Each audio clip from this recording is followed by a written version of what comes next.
agora é com você, gente. Eu vou. Tá, muito obrigado, Valnides. Obrigado, Valnides. Aí, Abraço, querido. nós podemos, então, começar, Kátia? Nós já 70 pessoas na sala? Hein? É porque eu acho que a 70 Kátia pessoas na abre a sala? tela. Hein? Não, estou comentando 70 pessoas na sala. Bom, bastante gente. 73 pessoas, né? Muito bom. É, legal. Muito bom. Nós só vamos pedir para os participantes só deixarem o microfone desligado, tá certo? Na hora que quiser participar, eu vou acompanhando pelo chat. Se alguém quiser fazer alguma pergunta, a Soraya está aí com a gente hoje também, né, Soraya? Seja bem-vinda. Boa noite, Cristina. Boa noite a todos. Seja bem-vinda. Boa noite. Então, vamos lá. Boa noite a todos. Eu quero agradecer a presença da Paloma.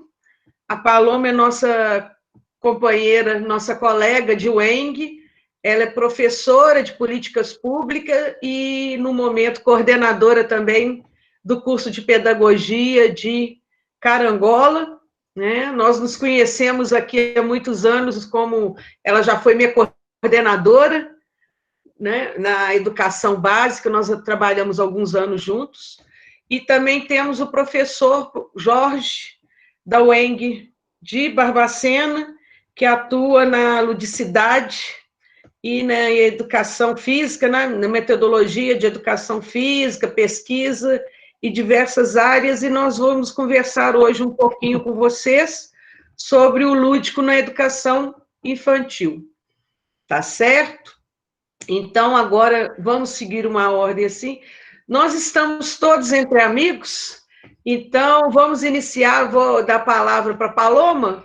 A Paloma vai discorrer um pouco, que tem grande experiência na educação infantil, pode nos ajudar muito, de fator muito importante essa experiência, a prática, né? Porque a gente consegue, assim, aliar prática e teoria, tá?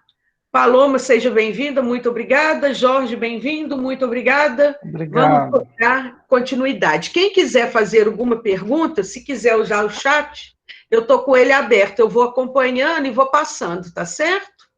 Obrigada. Passou é toda sua. A palavra. Pela oportunidade, está aqui mais uma vez com o Henrique Barbacena, passando saudade, né? Eu sou nossa aprendiz. E, como a Cristina falou, apesar da experiência que eu tenho, como professora, na verdade, recreadora, né, nas creches, eu utilizo essa terminologia, recreador, não professor de educação infantil, mas, enfim, e também como coordenadora de educação infantil e antissociais, né, que tive essa oportunidade que a Cristina disse, foi mais uma aprendizagem do que, efetivamente, eu coordenar o trabalho dela, então, isso é muito feliz. Mas, hoje eu vim para falar um pouco de um projeto que foi o resultado de toda essa experiência concentrada em falar do lúdico na educação infantil. É um projeto de extensão que começou a ser desenvolvido este ano na unidade de Carangola, que é o projeto da Sucatoteca. O título do projeto é a Sucatoteca como meio de integração entre a memória do brincar e a preservação do meio ambiente. Provavelmente todo mundo aí já deve ter ouvido falar, né, de brinquedoteca, de sucatoteca, mas por trás disso tudo tem um embasamento teórico, né, tem uma abordagem aí, uma intencionalidade e uma ideia de educação. E quando esse projeto foi pensado, né, a gente buscou pensar o lúdico numa perspectiva de socialização e interação entre crianças e adultos. Por quê? Não sei se vocês já ouviram falar do Walter Benjamin, né, que fala sobre a questão da industrialização dos brinquedos e das brincadeiras. Como a brincadeira foi perdendo esse caráter, né, de socialização com a industrialização, com a massificação da produção dos brinquedos, né?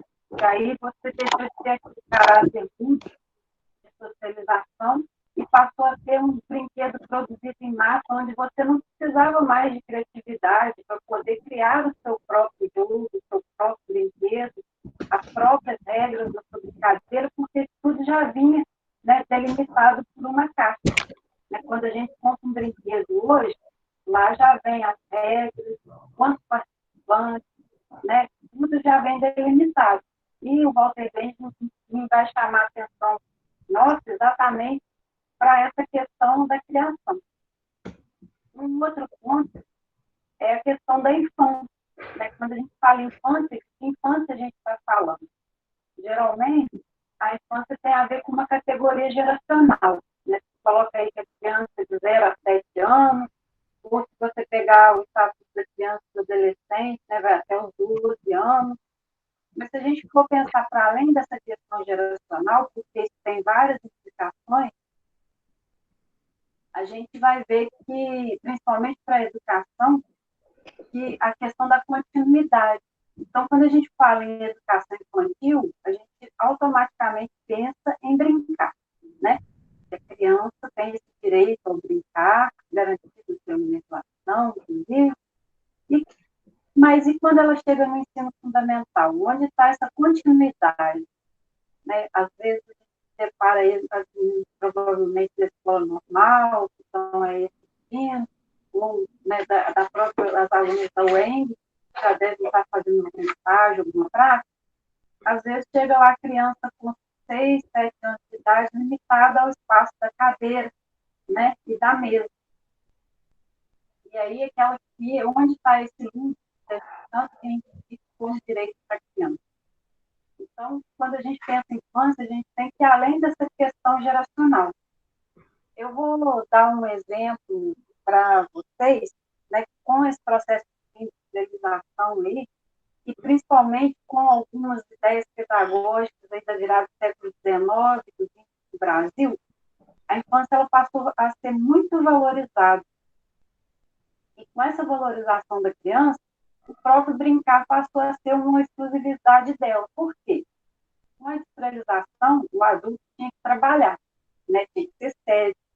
Ele podia perder tempo com brincadeiras, com jogos. Os jogos, inclusive, eles eram né, sofreram uma perversão aí, eles eram usados como uma aposta, não tinha essa imagem pedagógica que a gente tem de hoje. E então, por exemplo, se hoje a Paloma aqui, né, com seus 38 anos, resolve fazer uma festa com a temática infantil, por exemplo, da Frozen, ela vai sofrer deboche, provavelmente, porque a Frozen é uma imagem atrelada à criança, né? E, ao mesmo tempo, essa questão de associar a brincadeira, né, somente à criança, tira do adulto esse momento de lazer, de prazer que a brincadeira, né, o brinquedo, o jogo, geralmente proporciona. Então, fiz essa observação só para a gente pensar um pouco, né, nesse papel do lúdico na vida do sujeito como um todo, independente da faixa etária, e não apenas para crianças, né, de 0 a 7 anos. Como a gente, que é o público, né, na verdade, atualmente, nem de 0 a 7, que o ensino fundamental começa aos 6, né? Então, esse lúdico não é uma exclusividade da faixa etária de 0 a 5 anos. Ela pode ser até os 90, né? Paloma, sim. Seu áudio está picotando muito, o pessoal está falando que não está conseguindo compreender. Puxa vida, espera aí, então. Deixa eu ver aqui. Para mim, eu estou conseguindo entender tudo, mas tem gente que está querendo compreender e diz que o áudio está ruim. Melhorou agora? Para mim, melhorou. Para vocês, melhoraram? Melhorou, Jorge? Eu mudei para a conexão do celular. Melhorou? Mas melhorou, pode ser o fone. Pode ser o fone que elas estão falando. A Inaê falou que melhorou, sim. O Fábio melhorou, a Ana Cláudia, então melhorou. É porque eu estava com a conexão do Wi-Fi, agora eu passei para o celular, que é melhor que o Wi-Fi. Então, agora... Pra mim não melhorou, não. Hein? Eu não sei. Pra mim não melhorou, não. Acho que tá picando. Paloma, tenta diminuir o volume do microfone do seu computador, talvez melhore. Ela está no celular, eu acho. Ah, então deve ser isso. Tenta tirar o seu cabelo, então, de perto do seu fone. Tirei do fone, melhorou. Melhorou. Melhorou. Então, Seu cabelo devia Tirou estar do fone. esbarrando no microfone. não, tirei o fone, tirei tudo. Ah, é, agora Agora tá ótimo. Tá vendo? Ficou ótimo. Corta o cabelo. É porque se eu chegar ao aqui, ninguém Ela vai cortar o ver. cabelo, ela vai dar para mim o cabelo dela. Para me fazer aplique. É porque se eu chegar mais próximo, vocês só vão ver meus dentinhos. Agora eu não sei até onde vocês me ouviram, né? Mas eu estava falando. Não, eu tava... Pode A gente entendeu. Deu para entender tudo. Tá, então eu estava falando só assim sobre o fato de o brincar não ser uma exclusividade da criança, né? Não deveria, pelo menos, ser uma exclusividade das crianças. Dentro desse caráter socializador que ela tem de trazer uma socialização e uma interação entre crianças e adultos e entre a mesma faixa etária, aí, no caso, as crianças. Uma outra questão que vem com esse fato de transformar brincadeiras, os brinquedos e os jogos em educativos é a didatização que o jogo, né, e os brinquedos sofrem. Então, eles passam a ter esse caráter pedagógico e educativo e também, embora, né, tenha a sua funcionalidade, a gente não pode descartar isso no processo de ensino e aprendizagem, também descaracteriza esse caráter inicial da brincadeira, que é de seu caráter criativo, né, da criança poder criar o seu próprio brinquedo, o seu próprio jogo, as suas próprias regras. Embora isso vá depender muito também da forma como o professor vai utilizar esse material, né, na sua prática. Então, qual que seria a proposta do projeto? Retomar, né, esse caráter lúdico de socialização e de interação entre as crianças, entre as várias gerações. A questão da memória do brincar, porque, por exemplo, não sei, a gente está montando lá, até agora a gente já falou da Torre de Hanoi, do jogo da memória, do jogo da velha, né? São jogos assim que ultrapassam gerações, que já existem há mais de milhares de anos, alguns deles, né? E que às vezes a gente desconhece a história desse brinquedo, desse jogo, e às vezes os nossos avós, nossos bisavós, nossos pais utilizaram aquele mesmo jogo, aquele mesmo brinquedo, mas se apropriando de regras diferentes por causa do momento histórico em que eles viveram, né, que era outra realidade. Então, o mesmo brinquedo, ele pode ter aspectos diferentes, apropriações diferentes, dependendo do local e do tempo em que ele é utilizado, né, jogado aí pelas crianças ou pelos adultos. Um outro ponto é a questão da preservação do meio ambiente. Que a gente pensa no jogo industrializado, ele é muito bonito, muito chamativo, tem luzes, tem cores, né, tem música, ele é feito lá.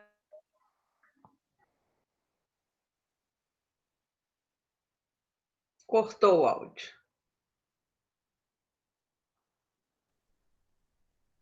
Meu microfone está fechando. Ela deve ter perdido a conexão. Deve. Paloma, caiu. Caiu a coisa dela. Enquanto nós aguardamos a Paloma retornar,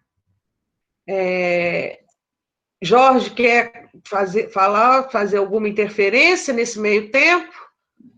Não, vamos esperar ela voltar, Cris, porque eu acho que a minha fala completa dela. Tá. Aí vai ficar. E ela também não vai entender depois, quando ela voltar, o que eu falei. Né? Tá. Porque a gente espera um pouquinho. Vou só aqui no quarto pegar um luminário, então eu acho que a minha luz está escura. Só um minuto. Vamos aguardar 2 minutinhos, que esse projeto que a Paloma está falando, gente, é um projeto de secatório. Voltou?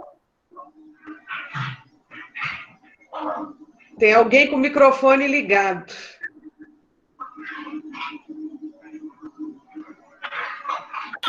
É o Jorge, Cristina. Ah, tá, tem problema não. Vou desligar o áudio dele de novo. Pode ligar. Paloma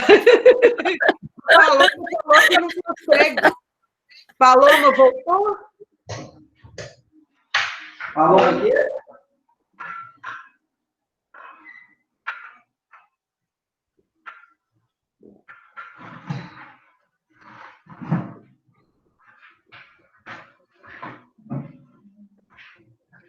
Porque ela consta ali no... Ela está no chat.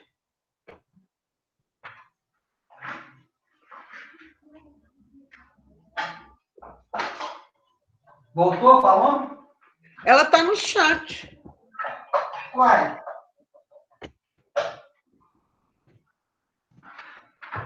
Como que ela não consegue voltar? Ô, Cristina, Ah, a Paula ainda está aqui, tá, né? Pede ela para entrar, sair e tentar entrar de novo. Às vezes volta.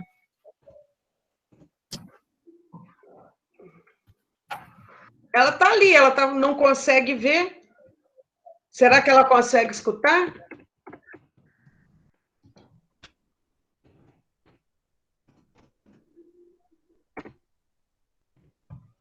Ela não está. Será? Deixa eu ver, que ela não está na lista. A Elisângela está falando que não ouve ninguém. Elisângela, sai e entra de novo. Paloma não está na lista mesmo, não. Vamos ver se ela consegue conectar.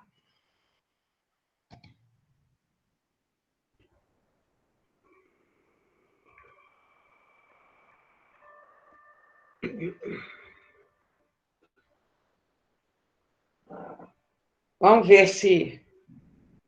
São problemas da tecnologia, né? Acontece nas melhores famílias. É. Agora ficou bom essa luz aí, hein? Moleque. Agora você ficou bonito, né, Jorge? Nossa senhora, se Hein? fosse eu, acabava comigo mesmo hoje. É? Nossa Senhora! Isso que eu Iluminado, agora só. Voltou! Paloma voltou! Tá aí, Paloma? Pelo menos o retrato dela apareceu. Voltou. Não, estou Voltou, aqui. Paloma. Então, O nós áudio tá estamos te bem aguardando. Poxa, fugir da live é triste. Quando acontecer isso, a Kátia falou que está acontecendo muito, porque, como o Valnides explicou, esse é o horário de pico de uso da internet. Então, é entrar e sair de novo, gente, que aí, da primeira vez que entra, precisa, eu acho que, de autorização. Na segunda, você já entra direto. Então, é entrar e sair. Paloma, vamos, pode continuar, que está todo mundo esperando a sua palavra. Tá bem. Então, eu tinha falado na questão da memória do brincar, né, das gerações, que os nossos avós, todo mundo já brincou de coisas que a gente brinca até hoje. E a questão da preservação do meio ambiente. A questão da preservação do meio ambiente, eu estava falando dos brinquedos industrializados, né, que são muito chamativos, muito interessantes, mas eles, de certa maneira, privam a gente desse caráter criativo, né, porque já vem pronto. Então, hoje se defende até, inclusive, você utilizar brinquedos não estruturados, né, para incentivar a criança nesse aspecto da criatividade. Então, pensando na questão da preservação do meio ambiente e desses brinquedos não estruturados, a gente pensou em utilizar a sucata para poder montar esses brinquedos, né? Aí houve um problema, porque, voltando no Walter Benjamin, ele destaca essa questão da massificação do brinquedo, porque a proposta era que os alunos montassem esses brinquedos e depois doassem para as escolas. Mas e o processo criativo, né, a participação da criança na elaboração do brinquedo? Então, a gente mudou o caráter extensionista para, ao invés de os professores fazerem os brinquedos para as crianças, pensando nessa didatização do brinquedo, que o caráter extensionista seria exatamente da comunidade estar dando a sucata para a confecção do material junto com as crianças. E aí, por exemplo, isso pode ser feito com empresas, né, que descartam muito lixo, e que às vezes aquilo não vai ser reaproveitado, e para a gente ia se tornar, né, um material muito rico de ensino e de aprendizagem.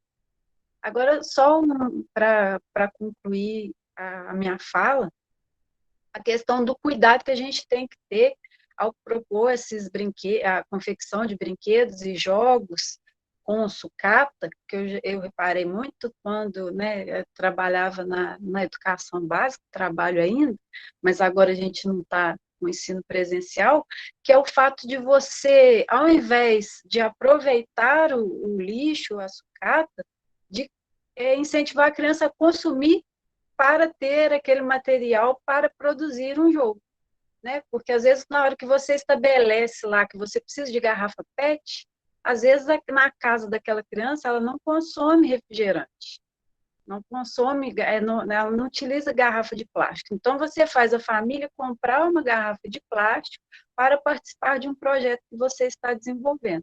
Então a intenção é que você tenha a maior diversidade possível de material, né, que realmente ia ser descartado pela comunidade, e daí deixar isso livre para a criança estruturar seu próprio brinquedo. Porque na medida que isso acontece muito na escola, né, a gente vai montar um brinquedo, todo mundo tem que montar o mesmo brinquedo.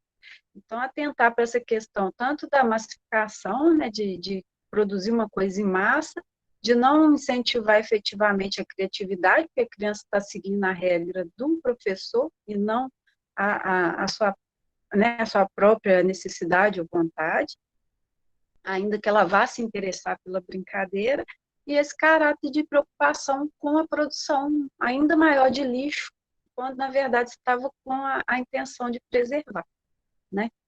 Então, é basicamente isso que eu tenho para falar. Se tiver alguma questão, ou depois, né, que o professor Jorge também colocar a fala dela, se eu tiver alguma coisa para relacionar com a minha fala ou com a minha prática, eu dou continuidade. Obrigada mais uma vez.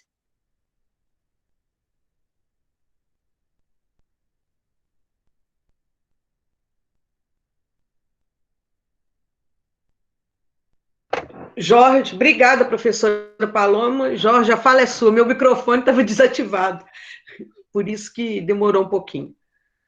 Agora, fique à vontade. O meu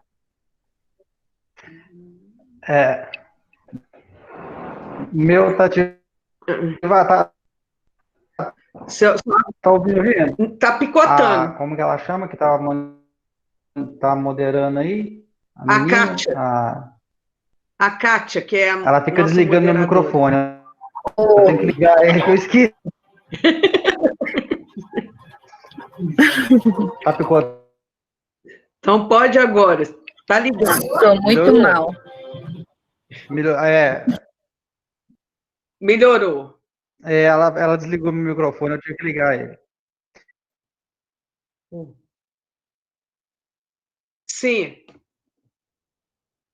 Sim. Parou agora, não estou escutando não, Jorge. Peraí, deixa eu tirar o microfone.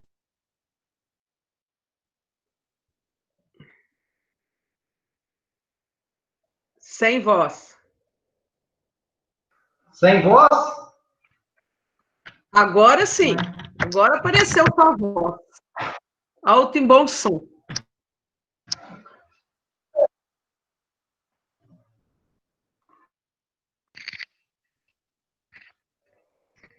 Melhorou? Melhorou. Melhorou. Pode falar. Oi. Tá Oi. bom, sim, gente? Todo mundo tá ouvindo? Sim. Deixa eu ver se Eu tá. tive que me despir da jaqueta, porque ela fica esbarrando no microfone e fica picotando. Como o cabelo da Paloma. Como não tem cabelo, tem jaqueta.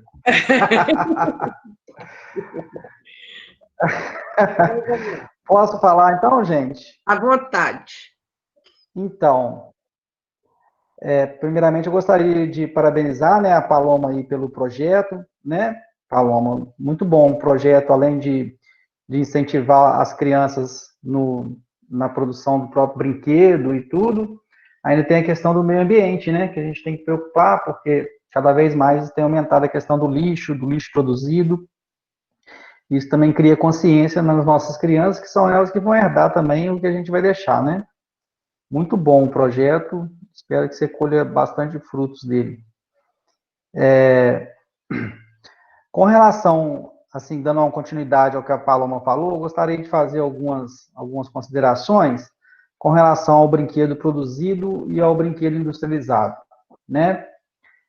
Eu concordo plenamente com ela, eu até falo isso nas minhas aulas, que quando as crianças, né, de hoje, eu falo as crianças de hoje, eu tenho mania de falar isso, porque as crianças antigamente eram um pouco diferentes, e eu me coloco no meio disso. As crianças hoje, quando elas recebem um brinquedo, né, esse brinquedo, geralmente ele vai ser industrializado, claro, eles não perguntam, aliás, quando eu dou aula, eu pergunto para a turma toda, o que vocês acham que a criança vai falar quando ela recebe um brinquedo industrializado? Ela vai falar que é bonito, que legal, né? E aí ela vai perguntar o quê? O que ele faz, né? Nunca é perguntado o que eu posso fazer com ele, mas sim o que ele faz. Então, essa é uma questão que a gente tem que se concentrar bastante quando a gente pensa no brinquedo que a criança mesmo produz, que a primeira coisa quando a criança produz um brinquedo, ela dá vários sentidos para ele, né? Quando ela recebe um industrializado, como o Paloma falou, ele já vem com o manual de instruções, né? E, geralmente, se a criança não seguir aquele manual, ele vai dar um problema, ele vai estar com defeito, ele vai quebrar, na verdade, né? Com relação ao brinquedo produzido, não. A gente tem N possibilidades de trabalhar com esse brinquedo e trabalhar com a imaginação dessa criança de forma que ela desenvolva, né? Que ela faça, que ela desenvolva toda a questão da psicomotora, de cognição, afetividade e aprendizado com relação ao brinquedo produzido. Essa questão é muito mais bem trabalhada do que o brinquedo industrializado. Tá todo mundo me ouvindo, gente? Tô tranquilo, não tô com chat aqui não. Tá bom, Cristina? Tá sim. Tá sim.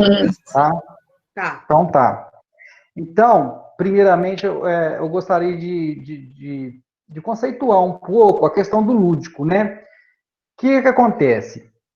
Como eu sou professor de educação física também, todo mundo acha que o lúdico está atrelado à educação física, né? E todo mundo, no começo, quando eu comecei na universidade, todo mundo vinha me procurar querendo fazer alguma coisa com a questão da ludicidade. E aí eu vi os projetos das meninas e tudo, mas o seu projeto não tem a ver com educação física. Ah, mas é lúdico. Ah, mas pode ser lúdico nas ciências, pode ser lúdico na matemática, pode ser lúdico no português, né? A ludicidade, ela não está só atrelada à educação física. O problema é que a escola atrela a ludicidade à educação física, né? Quando essa ludicidade é atrelada a outras disciplinas, ela vira baderna, ela é sinônimo de brincar descompromissado, né? E aí essa ludicidade, ela fica toda dentro da escola, em cima, com foco em cima do professor de educação física, em cima das disciplinas e das brincadeiras dentro da educação física, né? Isso é uma forma errada da gente ver a ludicidade, porque a ludicidade, na verdade, é sinônimo de prazer. Toda vez que eu tenho ludicidade dentro de mim, eu tenho um sinônimo de prazer, tá? A ludicidade é sinônimo de prazer. Eu estou aprendendo com prazer. Então, a ludicidade, se vocês pegarem vários autores para ler e entender um pouco sobre ludicidade, ela fala que ela não deve ser entendida como um meio de alcançar um objetivo. ela é um fim. O meio é o aprendizado. Eu uso a ludicidade como um meio de fazer a criança aprender. Eu uso o lúdico como um meio para fazer ela aprender. Mas a ludicidade, o lúdico, tem que ser um fim. A criança tem que ter prazer, ela tem que estar sentindo prazer em fazer aquela atividade. Ah, Jorge, mas como que eu faço isso? Como é que eu vou fazer isso com todos os alunos? Eu tenho 30 alunos. Você tem razão. Na verdade, o que é lúdico para mim pode não ser para você.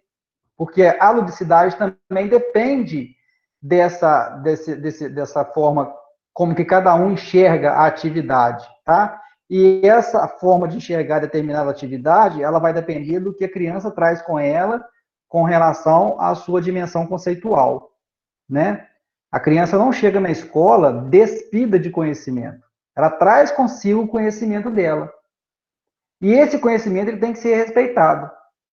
E aí a pergunta que eu mais escuto é o seguinte: ah, Jorge, então, por exemplo, pular corda não é lúdico para mim. Então, o que eu faço? Eu tenho um aluno lá que não gosta de pular corda. Isso vai ser sempre um problema? Eu nunca vou fazer com que ele sinta prazer em pular corda? Não. Talvez ele não goste de pular corda, porque em algum momento com um coleguinha, em algum outro, no sítio onde ele estava, pular a corda para ele se tornou uma coisa ou vergonhosa, ou ele não conseguiu fazer, os colegas não incentivaram. E aí está o papel do professor, né? Como mediador dessas atividades e fazer com que a criança aprenda, tá? Mesmo porque eu estou só citando pular corda, mas existem N brincadeiras. Mas o pular corda, ela ativa vários sentimentos na criança, várias emoções, né? Tanto cognitivas, tanto afetivas, psicomotoras, que devem ser incentivados. Então, qual que é o papel do professor nisso? Se eu tenho um aluno que determinada atividade não é lúdica para ele, qual que é o meu papel no meio disso? É fazer com que aquela atividade se torne prazerosa para ele de alguma forma. Existem N formas de fazer isso, tá? Você pode colocar ele como mediador primeiro, né? Se ele não gosta de pular a corda, ele pode tocar a corda. Ele pode dar os comandos, ele pode contar, e depois, quando ele se sentir estimulado a pular, aí sim ele pode entrar na brincadeira, e aí você, como professor, vai saber o melhor momento para fazer isso. Estão entendendo? Então, nem sempre o que é lúdico para um vai ser lúdico para todos. Não vão para a sala de aula achando que vocês vão conseguir alcançar a ludicidade com todos os alunos. Não vão, porque a ludicidade é um estado intrínseco, tá? É com a forma como eu enxergo o mundo. Você me dá um estímulo, eu enxergo, eu devolvo para você.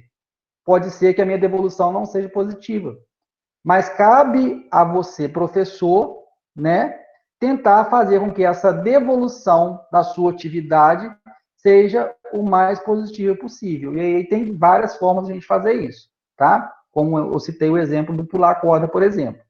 Né, o que não é prazeroso para mim, porque eu não fui estimulado, não aprendi de certa forma, de repente, dentro da escola, o professor consegue me inserir dentro daquela atividade, tá? E aí, pular corda, às vezes, esses alunos, às vezes, eles se tornam melhores naquela atividade do que aqueles que já tinham facilidade de fazer, porque aquela atividade se tornou um desafio para ele superou, e ele quer mostrar que ele sabe fazer tão bem quanto os outros, tá ok? Então, eu já falei que ludicidade é sinônimo de prazer, ela é entendida como um fim e não como um meio. Depois, quem tiver dificuldade de entender isso, eu posso explicar mais de uma forma diferente, né, para ver se eu consigo alcançar. Ela depende das experiências passadas, tá, de cada aluno, como eu já falei. Então, não vá achando que vocês vão despertar em ludicidade em todas as crianças da mesma forma, porque não vão. Ela é um estado individual, tá? Apesar de ser uma coisa que tem que ser estimulada pelo professor, né? Todas as atividades que são dadas em salas de aulas, elas têm que vir com o objetivo de proporcionar prazer para o aluno, do aluno aprender prazerosamente. Uma forma que eu digo que é muito simples de entender é o seguinte: pega uma criança em casa e brinca com ela de colorir. Você vai falar com ela, você vai virar para ela assim, vamos brincar de colorir? Ela vai aceitar na hora e ela vai colorir o dia inteiro com você, se ela não tiver outra coisa, se você só propor brincadeira de colorir com ela. Mas vira para ela e fala assim, olha, o seu dever de casa daqui, você tem que, olha aqui que está escrito, você tem que colorir e depois contornar, fazer o contorno com canetinha, alguma coisa.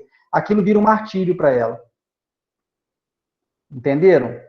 Então, quer dizer que as atividades que estão vindo da escola, elas não estão sendo trabalhadas de forma lúdica.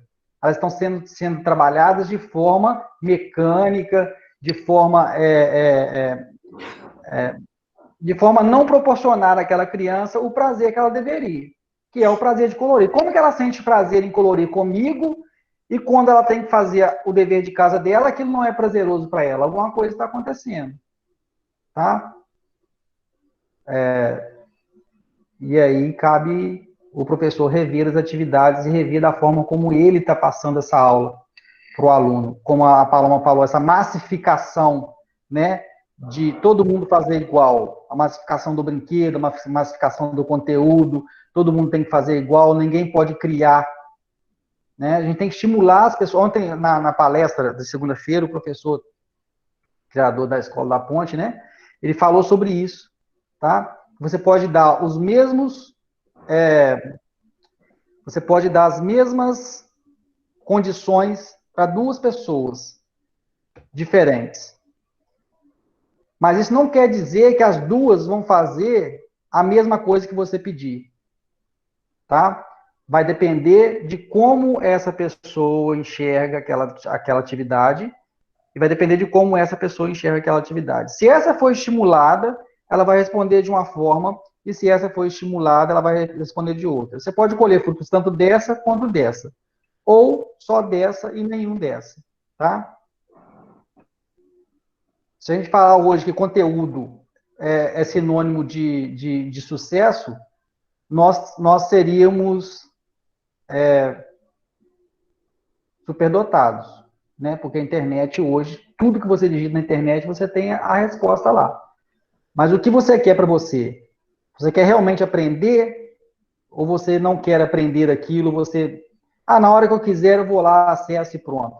Né? Eu acho que a internet ela tem sido vista assim. Foi até bom essa questão da semana acadêmica, né? Eu acho que é muito interessante acontecer dessa forma, porque algumas pessoas começaram a ver a internet de uma forma como aprendizado, né? Que a gente não entende isso. Você consegue entender isso quando você vai para a pós, que é você e seu computador, e ele vira seu melhor amigo. Se ele não virar seu melhor amigo, você vai ter que largar a pós, né? O mestrado, o doutorado, porque não vai ter jeito. Mas a questão é essa, tá? Então, é uma questão muito fácil de entender a ludicidade, essas atividades do seu aluno, um pai, uma mãe, vocês são mães também, ou pais, e também, né, tem seus filhos, essa brincadeira do desenhar é muito fácil de se entender, tá? Comigo ele sente prazer em desenhar, mas quando ele faz como dever, ele tem o dever de fazer, né? E aí fica pesado, fica chato, fica pedante, eu vou ter que colorir. Como assim colorir com meu pai era tão fácil? E como que agora ficou difícil? Porque não está sendo prazeroso para a criança, tá?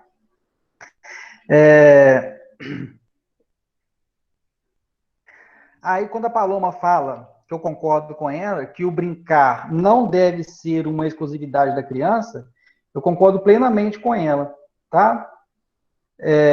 Por quê? Aliás, eu concordo com tudo que a Paloma disse. Foi muito boa a palestra dela. Por quê? Vocês querem um exemplo de maior ludicidade? Por exemplo, na terceira idade? Como que uma terceira idade vai entender o lúdico, vai ser prazeroso para ela? Vai na terceira idade, por exemplo, numa aula de dança. Você vai entender o que é ludicidade. Todas aquelas pessoas ali estão reunidas num sentido só, que é sentir prazer em dançar. Tá? Então, brincar, esse sentimento de prazer, de se emocionar, da interação com o outro, ele não deve acontecer somente na infância, ele deve começar na infância e seguir por toda uma vida, né? Vale também para nossas aulas aí da graduação. Às vezes, né, a gente tem que ser um pouco lúdico, na maioria das vezes, para também fazer entender, o aluno conseguir entender o conteúdo. Ontem eu estava conversando com o meu patrão, a gente está falando sobre um professor que ele é muito teatral. Eu falei que admiro os professores que são teatrais, porque dar uma aula hoje é tão difícil, você conseguir tentar segurar a atenção do aluno. Quando você tem a questão teatral a seu favor, você consegue fazer com que o aluno tenha a questão da ludicidade dentro dele, porque você está dando a ele uma forma diferente de aprender do que simplesmente passar no quadro ou passar slide, né? Quando ele fala que o cara dava uma aula teatral, e eu já assisti a aula desse professor, realmente é muito boa, porque ele consegue alcançar o que a pessoa precisa saber e desenvolver, tá?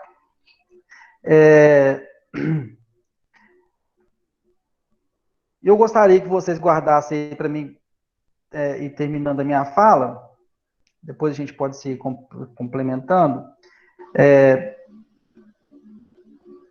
Eu fiz uma anotação aqui, que nós somos sempre estimulados a copiar e a reproduzir, né? Dificilmente nós somos estimulados a criar e a inventar. Isso é muito ruim, tá? Porque isso gera massificação, como a Paloma falou, né? Gera o consumo indiscriminado, né? A questão do capitalismo. Tudo que é produzido em massa acaba gerando essa distorção, tá?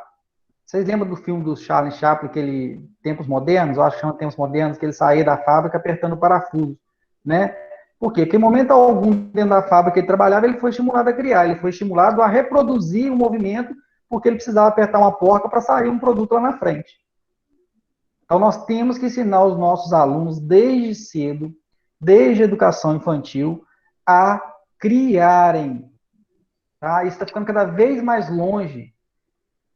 E isso não pode ficar longe dos nossos alunos. Eles têm que ser estimulados a criar, a não a copiar, a reproduzir, mas a criação tem que fazer parte do cérebro dele. Sabe um lugar onde você percebe isso perfeitamente? É da ponte que você faz da graduação para o mestrado. Quando viram para você e falam assim, cadê o seu projeto de mestrado? O projeto de mestrado é uma criação. Por isso que ele é tão difícil.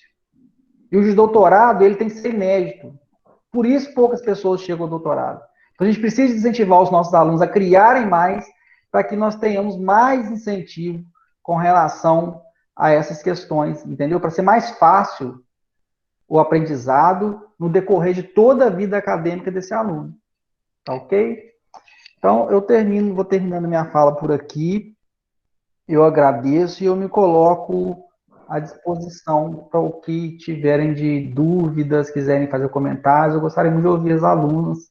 A Paloma também, se quiser complementar. Estou aqui para isso.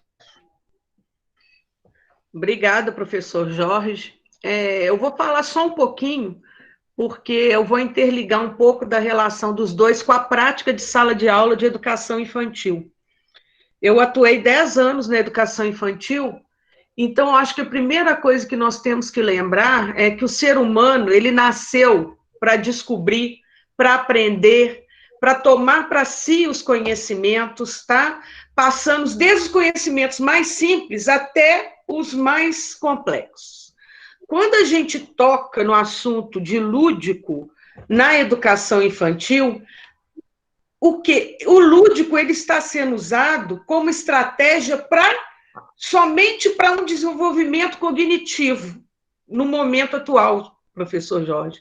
Nós, quando entramos numa sala de aula e falamos assim, vamos trabalhar com o lúdico, muitas das vezes nós esquecemos desse prazer do brincar, do lidar com o lúdico. E queremos, quando professores planejam o trabalho com o lúdico, ele planeja com o objetivo daquela criança aprender um determinado conteúdo, atingir um determinado conhecimento, esquecendo que cada criança lida com aquele brincar, com esse lúdico, de forma individual.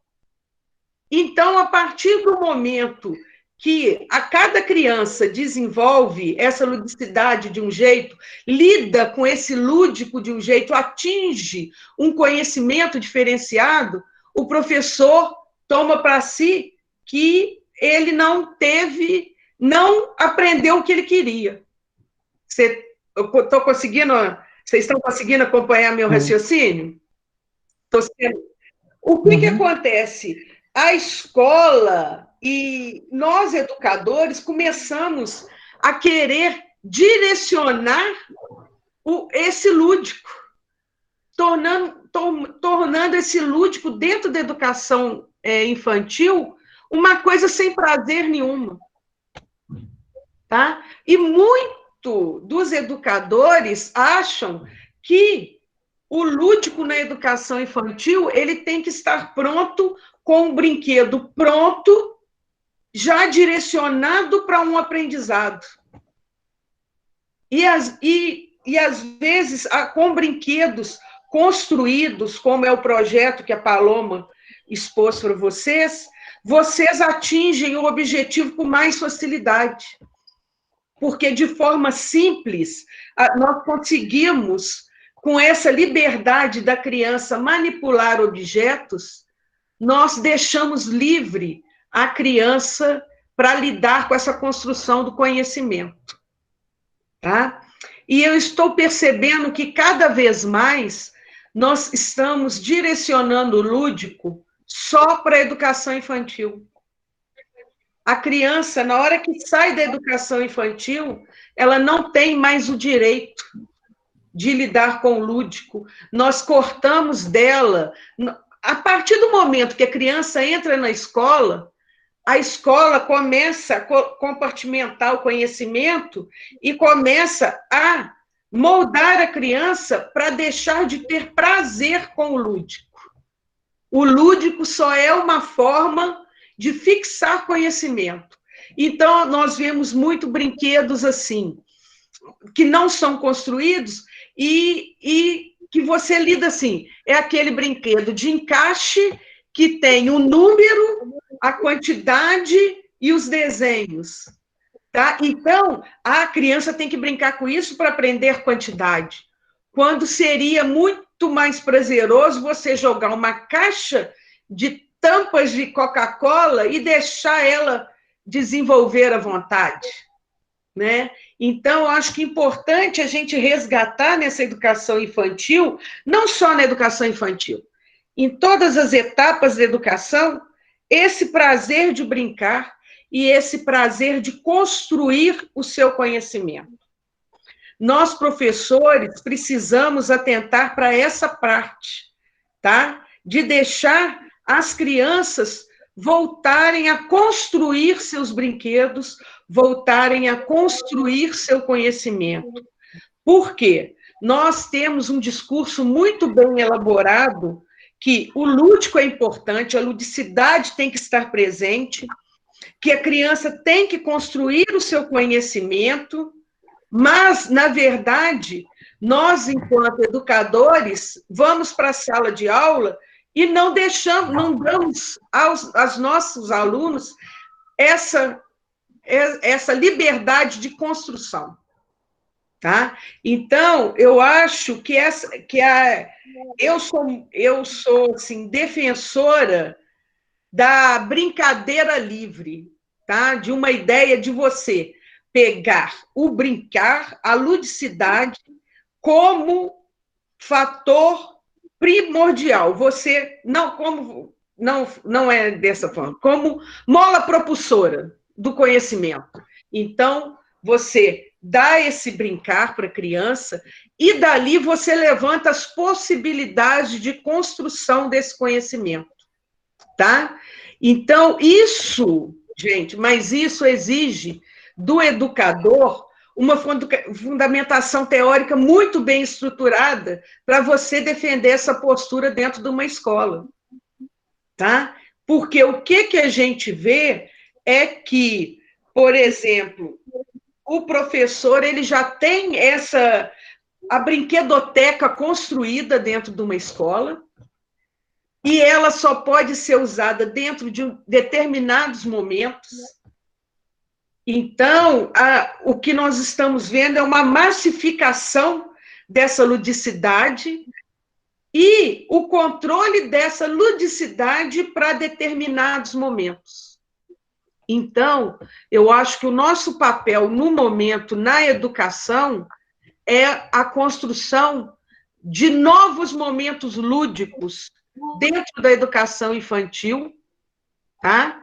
Sem essa massificação de que as crianças têm que entrar na educação infantil com 4 anos e são obrigadas a ficar, gente, sentadas 4 horas numa sala de aula, e quando vai para a brincadeira, vai para o lúdico, esse lúdico é totalmente direcionado para um objetivo que o professor quer atingir, de qualquer jeito. Se a criança desvia desse objetivo, com esse brincar, com esse jogo, com esse material que o professor deu, se ela desvia, o professor logo chega, junta ela para o canto e fala: não, você não está certo, nós não estamos permitindo desvios nenhum dos nossos objetivos em sala. Então, eu acho que quando a Paloma vem com esse projeto de sucatoteca, de construção de você trazer o lúdico também para os adultos, resgatar esse brincar antigo. Quando o Jorge fala da ludicidade com prazer, eu acho que tudo isso amarra na postura do professor dentro de sala de aula. Nós temos que nos colocar com outra postura em sala de aula para trazer isso tudo e aflorar esse prazer de brincar novamente. Tá? Porque nós estamos colocando os nossos alunos numa caixinha e queremos manter ele ali dentro. Quando o Jorge vira e fala assim: vamos brincar de colorir, o colorir deixou de ser uma brincadeira na educação infantil, porque nós direcionamos até o colorir da criança. A flor tem que ser vermelha, o galho tem que ser verde, a árvore tem que ser tronco marrom com folhinha verde. Se não contornou direito. Nós vamos lá, vamos trabalhar a cor amarela. Se a criança quiser pintar um coleguinha de amarelo, não pode, porque o coleguinha não é amarelo, não existe coleguinha amarelo. Por que não existe? Se na cabeça da criança o colega imaginário dela é amarelo, por que não pode ser? A educação infantil na escola está sendo agora como sendo o primeiro caixotinho da criança. E aí nós chegamos com uma criança com uma vontade imensa de aprender, que vem de casa, que ela passou 4 anos brincando, pegamos uma caixa, jogamos ela ali dentro. Quando é no ano seguinte, a gente reduz essa caixa. Nós vamos colocando ela dentro de parâmetros, quando, na verdade, o lúdico devia ser uma forma prazerosa de você adquirir um conhecimento, né? E não ser usado agora como reforço de um conhecimento. Você usa o jogo para reforçar um conhecimento que você trabalhou, e não para descobrir, para construir um conhecimento. Tá? E isso é muito importante, gente, não só na educação infantil, porque agora nós temos uma educação infantil cada vez mais enquadrada dentro de conhecimentos teóricos. A criança tem que sair com 4 anos já sabendo todo o alfabeto, já sabendo tudo sobre isso. E nós esquecemos conhecimentos importantes, como desenvolvimento psicomotor. Nós não deixamos ela trabalhar a coordenação motora dela através dos jogos. Aí a criança vai seguindo esses moldes da escola. Quando ela chega lá no 5º ano, os professores reclamam que a criança não aprendeu nada porque a criança ainda não consegue transcrever do quadro para o papel. E essa para mim, é uma falha lá da educação infantil, quando nós obrigamos nossas crianças a ficarem sentadas 4 horas, olhando para um quadro e colocando essas crianças dentro da caixinha. Então, eu acho que nós precisamos refazer esse percurso que nós tínhamos de trabalhar a educação infantil com mais ludicidade, tá certo? Nós, professores, agora que nós estamos nesse papel de formadores, eu acho que nós temos nós precisamos levantar novas posturas, né, dos educadores, tá? Nós precisamos estar juntos para refazer esse novo contexto educacional, deixar do lúdico ser um discurso teórico e trazer ele para o contexto da escola, não como forma de reforço de um conhecimento, mas como forma de descoberta e de construção de um conhecimento. Tá certo? Essa é a minha postura. Eu acho que o lúdico ele tem que trazer uma espontaneidade, tá? A criança tem que brincar também pelo brincar, interagir, igual a Paloma falou, interagir com diversos materiais, e ela construir. Por que não você dá, numa educação infantil, diversos materiais para ela? Você não precisa, como a Paloma falou, você tem que trazer uma garrafa PET, você tem que trazer tantos potinhos de Danone, entendeu? Por que não fazer uma coletânea de materiais, Paloma, né? Nós podemos pensar nisso, uma coletânea de materiais, e através desses materiais virar para as crianças e falar assim: o que nós podemos construir com esse?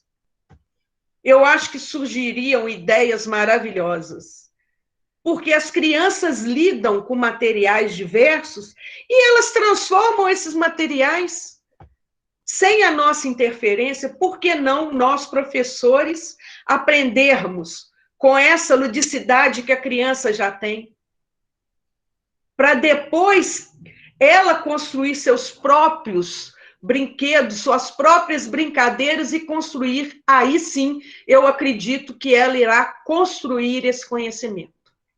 E eu sou defensora também que essa construção, com esses materiais, com essa ludicidade, ela vá até o 9º ano, até o ensino médio. Por que nós temos que parar de aprender com o lúdico no 1º ano e temos que passar só alfabetização, uma massificação enorme, tá certo? Essa é uma postura que eu gostaria. Agora a gente pode passar para uma discussão. Fala, Paloma. Não, dentro dessa sua fala e a fala do Jorge sobre o lúdico, me veio à cabeça a nossa realidade enquanto adultos mesmo, porque rede social, celular, era tudo utilizado com esse caráter mais lúdico, né? Da gente trocar ideia com os amigos, de buscar música, enfim. E aí, com essa questão do trabalho remoto, né? Agora o WhatsApp, por exemplo, que era para grupo com família, com amigos, se tornou grupo de trabalho, né? A rede social é lugar de publicar o trabalho que está sendo produzido. Todos esses espaços que a gente tinha como lúdico antes, agora se tornou local de trabalho, um local sério. Eu acho que isso facilita a gente entender a situação da criança, né? Qual que era a diferença de um brinquedo que é usado para o prazer e um brinquedo que é usado para o trabalho, né? E alguém aqui perguntou como trabalhar o lúdico, né, de forma online. Esse projeto, por exemplo, né, a gente, como não teve como atuar na prática, a gente está fazendo ele à distância. Então, assim, como a fala da Cristina bem colocou aí, essa questão de você dar espaço para a criança, junto com a família dela, poder criar esses brincadeiros, não direcioná-los. É a mesma questão, tanto presencialmente como à distância. Os jogos, a gente coloca a novidade, né, da história daquele jogo que a criança desconhecia, às vezes brinca com aquilo, naturalmente não sabe que aquilo tem uma história, que aquele jogo tem mais de 4.000 anos. Depois tem um momento, né, de ensinar como fazer, mas colocando a possibilidade de utilização de vários materiais, exatamente para não engessar, né, não colocar isso de forma rígida para a criança, mas deixar de uma forma criativa, e depois ela dá um retorno para a gente, tanto da experiência, né, da memória que ela já teve com aquela brincadeira, ou, se for possível, brincar com os pais em casa, de contar para a professora como é que foi a experiência do brincar. Então, é mais nesse sentido, assim, que talvez seria indicado fazer online, que é possível haver essa interação entre o adulto e a criança, mesmo à distância. Ele pode brincar com os pais em casa, e depois relatar para o professor como foi, por meio de vídeo, por meio de fotografia, ou relato escrito, né, dependendo da idade, por meio de desenho, pelo diálogo, como a Rita está colocando aí no chat. E só para concluir, outro exemplo que o Jorge deu aí, que me veio à cabeça, como coordenador e como professor, é a música, né? Porque o professor, para criar a rotina, ele tem uma musiquinha para tudo, né? Só que quando a criança canta na aula, fora do horário que o professor determina, a coordenadora está lá para receber esse aluno indisciplinado que está atrapalhando a aula. Então, a música, que era para ser uma coisa prazerosa, uma coisa lúdica, para aquele menino se tornou um castigo, porque ele não cantou na hora adequada. Então, para a gente pensar isso também, né? O professor Também, Jorge né? colocou, isso me veio à mente, assim, porque é tão recorrente. Muito, Obrigada. muito. A Elaine Fábio está fazendo uma pergunta aqui, ó. Ô, Júlio, depois eu vou te dar a palavra, certo? A Elaine, o que é entendido sobre lúdico livre e lúdico didático? Como ver o lúdico no ensino fundamental como ferramenta da aprendizagem? Você quer comentar, Paloma? Cristina, Oi. tem a Mariana também, tá? Que quer falar? Ô, Cristina, essa eu vou deixar para o fez uma Jorge, pergunta. porque ela faz parte do projeto. Ah, tá, Jorge. Repete para mim, Cris. O que é entendido como lúdico livre, tá? E lúdico didático. Lúdico livre. E lúdico didático. Lúdico didático. E como a gente trabalhar o lúdico como ferramenta no ensino fundamental, como ferramenta da aprendizagem. Sim. Depois, a Mariana falou que foi respondida a pergunta, então nós temos o Júnior depois para a fala. Tá. Primeira coisa, né? Quando eu falo que o lúdico ele é sinônimo de prazer, então toda vez que você trabalha, você usa a ludicidade, o prazer tem que estar intrínseco, né? Como a Cristina está falando aí, que o lúdico se tornou uma forma de você conseguir com que a criança aprenda, né? Mas não como uma forma livre, sim como uma forma sistematizada ou de uma forma... Um exemplo muito claro disso é um artigo que eu li sobre um relato de experiência, que a professora pede que os alunos desenhem, ela vai falar o hino nacional e pede que os alunos desenhem. Só que ela tem um objetivo na cabeça dela, né? E aí, quando ela pede para esses alunos desenharem o hino nacional, quando o aluno desenha uma coisa que não é o que ela quer, ela vai lá e corta toda a imaginação dele. Ela fala que ele está errado, tá? Então, isso não é ludicidade, tá? Não existe duas ludicidades, Ludicidade é sinônimo de prazer. Se você não trabalha dessa forma, você não está trabalhando ludicidade. É sério. Então, o lúdico, ele pode ser didático? Pode. Ele pode ser didático. Ele tem que ser didático. O professor tem que saber onde ele quer chegar, porque também as aulas, ela tem que ter um objetivo de aprendizado, né? Por isso a gente usa a ludicidade, que é o prazer em aprender. E aí nós temos que criar uma forma nas nossas aulas de fazer esse lúdico virar um lúdico didático, tá ok? Mas esse lúdico, ele não pode cercear a criatividade do aluno. Pelo contrário, ele tem que estimular. Percebe? Portanto, ele tem que ser um lúdico livre. Tá? Porque se ele não é um lúdico livre, ele não é lúdico. Você não está alcançando a ludicidade. A ludicidade é como se fosse uma liberdade de expressão, de você se expressar, tá? Quando você trabalha ludicidade, você está dando ao aluno a oportunidade de se expressar através de determinado brinquedo, através de determinado jogo, como que ele enxerga aquilo, como ele conceitua aquilo, né? E a partir daí você conseguir chegar no seu objetivo. Não que as aulas não tenham que ter objetivos. As aulas têm que ter objetivos, sim, elas têm que ter objetivo de aprendizado, mas elas têm que ser prazerosas.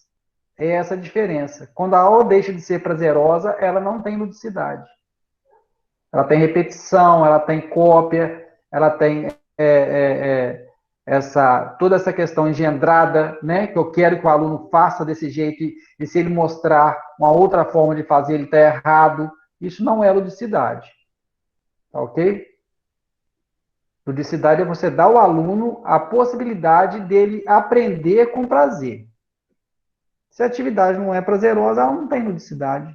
Tá? Assim como eu falo, quando a ludicidade é um fim e não um meio, tá? O meio é o aprendizado. O aprendizado vai estar no meio, mas a sua atividade ela tem que ser prazerosa do início ao fim. Pode ser para uns, pode não ser para outros. Aí cabe ao professor fazer com aqueles que não é prazerosa se tornar prazerosa de alguma forma. Existem várias formas de você fazer isso, tá ok? A forma como você aborda o aluno, a personalidade do aluno, aí cada professor vai conhecer o seu alunado, né? Não tem como a gente ter uma fórmula para todo mundo, né? Eu e Cristina, a gente conversa muito sobre isso, né? Não existe uma receita de bolo, gente. Cada um faz seu bolo, no final vai dar um assado, entendeu? Mas não tem como a gente dar uma receita de bolo e falar assim, ó, faz assim que vai dar certo. Por quê?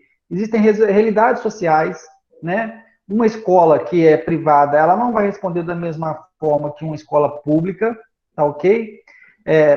Devido a vários conceitos, tá? Tanto da direção de escola, como dos pais que estão envolvidos, de toda a comunidade, ela vai ser diferente. Uma escola do centro da cidade, ela vai ser diferente. Por mais que ela seja particular, ela também vai ser diferente de uma escola do centro da cidade.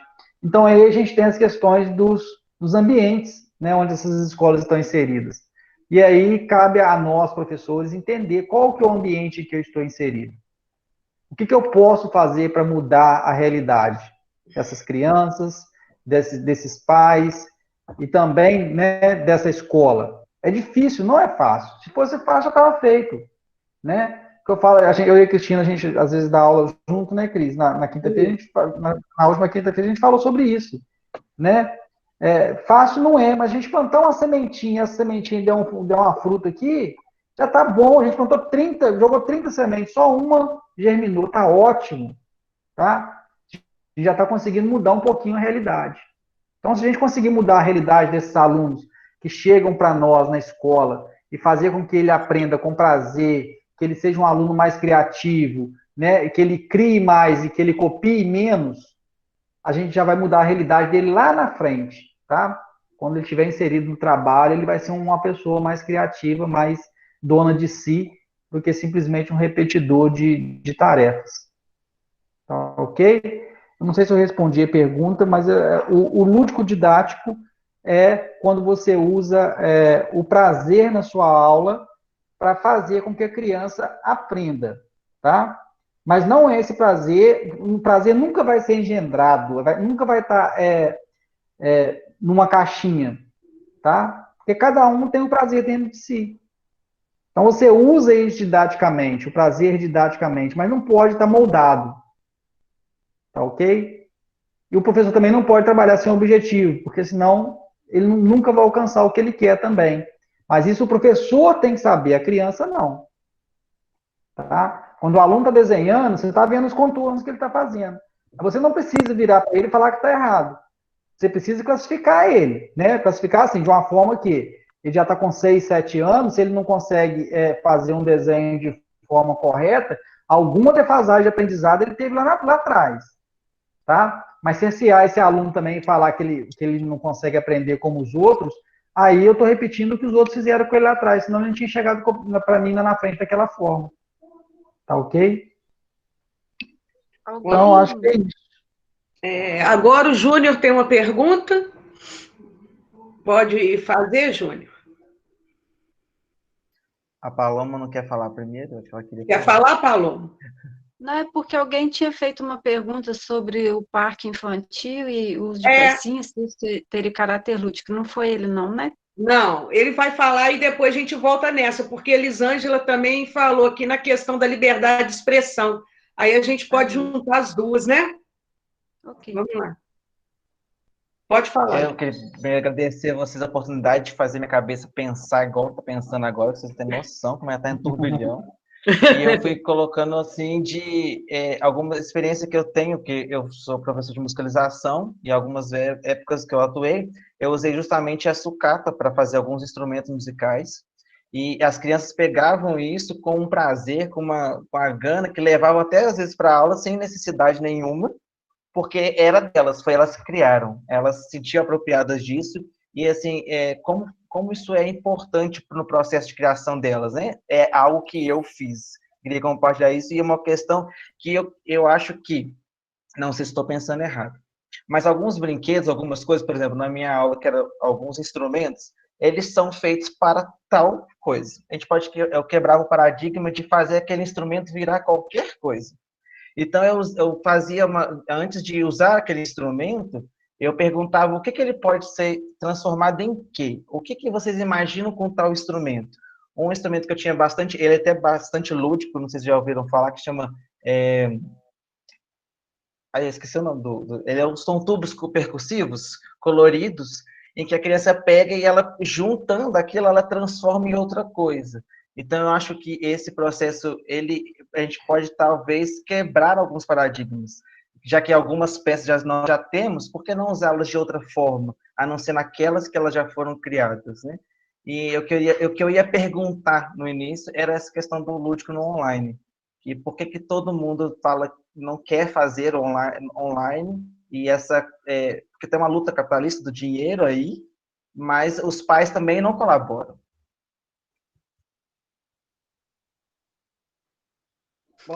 Paloma, pode falar.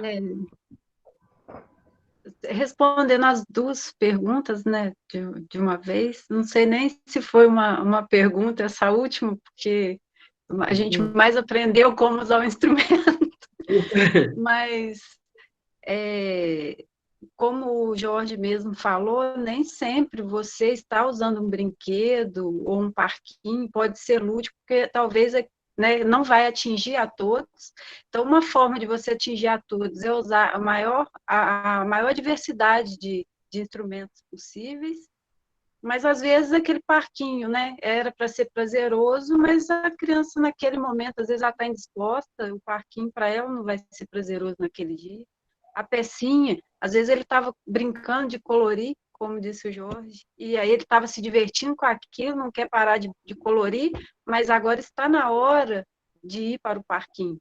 Então, essa questão da fragmentação do tempo, como a Cristina Rio falou, ela é importante ser, às vezes, quebrada, né? O professor tem uma rotina, porque às vezes tem, né? A escola tem uma rotina de horário de recreio, horário de entrada, de saída, mas o professor tem que ser um pouco flexível em relação a esses horários, porque a criança, depois de 15 minutos, enjoa de uma atividade. Talvez não. Às vezes aquela atividade está tão interessante que o aluno quer ficar mais de 15 minutos nela.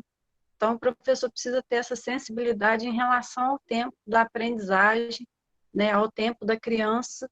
Agora, sim, se 99% da turma quer ir para o parquinho só uma, não, aí também você pode conversar com aquela criança. Naquele momento não vai ser prazeroso para ela, mas ela não pode ficar sozinha na sala, né? Então, tudo vai depender dessa interação que o Jorge falou, do professor com as crianças. Uma forma muito simples de resolver essa questão das regras, né? Porque a escola, como você sabe, precisa, né, de um objetivo, precisa de uma rotina, mas da criança participar da organização dessa rotina, das deliberações, das decisões que vão ser, do que vai ser feito durante aquele dia. Então, tem a rodinha, você senta com as crianças, conversa, vê o que elas querem fazer naquele dia, e dentro disso você monta o seu planejamento, né? Então, um planejamento conjunto, não é um planejamento pensado só pelo professor. Legal, Agora, você o expôs lúdico isso aí... também, né, Paloma? Hein? Você expôs isso também em forma de varalzinho, e cada um faz a sua regra, suas regras coletivas, né? Para que eles vão seguindo essas regras, mas ao mesmo tempo foram eles que criaram, né? Sim. Dá à criança também essa possibilidade dela criar a própria regra, não quer dizer que você está colocando a criança na sistematização, mas ela fez parte daquilo. Para ela é diferente do que você simplesmente falar assim, ó, agora eu ajo no banheiro, pronto. Né? Quando ela cria uma regra junto com o professor, apesar do professor... Você já tem aquela regra dentro de você, mas se você senta com as crianças e estimula elas a fazerem as próprias regras, depois coloca em forma naquele varalzinho e tudo, é muito mais prazeroso para a criança seguir, né, e saber que a gente tem que ter essas horas também, porque senão a gente não consegue render o aprendizado também, né? Mas a regra construída também, ela existe dentro da escola e ela tem que ser estimulada pelo professor. Essa regra construída... Ser imposta. Dentro da educação infantil, ela é muito importante. É o que a Paloma falou, se nós pegamos uma sala de educação infantil e se nós damos liberdade de expressão para essas crianças, para elas construírem a rotina, funciona muito bem. Tá? As crianças entendem muito bem, nós lidamos muito bem com isso. Agora, Paloma, a pergunta da professora, que você já respondeu o parquinho, mas é só para complementar, porque quando ela põe assim, quando uma professora planeja aula somente com pecinhas e com parquinhos, entendeu? Nós temos que ver qual que é o objetivo desse trabalho, porque você pode dar as pecinhas para brincar pelo prazer, como você pode também trabalhar vários conteúdos com essas pecinhas. Isso me remete muito ao nosso trabalho que nós fazíamos, né, no Sicília, né? Que nós tínhamos caixas de pecinhas, né, Paloma? Era uma quantidade imensa. Você sabe eu não sei, é grade, né, que chama? Que nós tínhamos?